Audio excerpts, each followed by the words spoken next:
బాబు జగ్జీవనరావు జయంతి పుట్టినరోజు సందర్భంగా ఆయన మొట్టమొదటి దళిత ఉప ప్రధానమంత్రిగా చేయడం జరిగింది.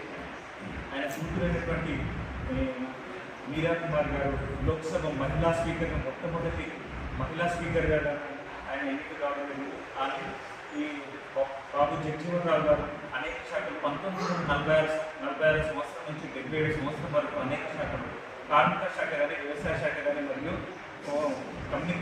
కమ్యూనికేషన్ డిపార్ట్మెంట్ కానీ తర్వాత వెనుకబడిన తరగతులు కానీ సామాజిక వర్గాలు ఏవైతే ఉన్నాయో వాటి ముందు నడిపించడం కానీ అనేక కార్యక్రమంలో ముందు నడిపించినట్టు మహామేధావి బాబు జగ్జీవనరావు గారు.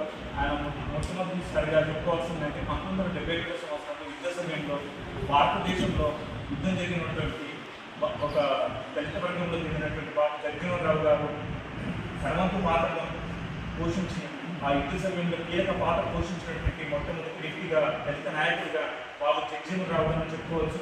అదేవిధంగా చూసుకుంటే సామాజిక వర్గంలో ముందు పెరిగినటువంటి విద్యార్థులకు విద్యను కానీ మరియు అనేక పాఠశాలను కానీ తర్వాత వారికి వృత్తి విద్య ముందుని నడిపించినటువంటి మొట్టమొదటి వ్యక్తిగా బాబు జగ్జీవనరావు గారిని చెప్పుకోవచ్చు.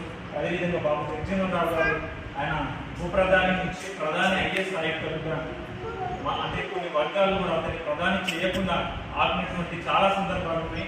అయినా మన దళిత వర్గం నుంచి మొట్టమొదటి ప్రధానమంత్రిగా ఎన్నినటువంటి బాబు జగ్జీవనరావు గారికి మనం ఎంతో రుణపడి ఉంటామని వారి అడుగుజాడల్లో వారి యొక్క ఆశయాల్లో ముందుకు నడపాలని ఈ సందర్భంగా నేను కోరుకుంటూ నాకు ఈ చిన్న అవకాశం ఇచ్చినందుకు మీకు ధన్యవాదాలు.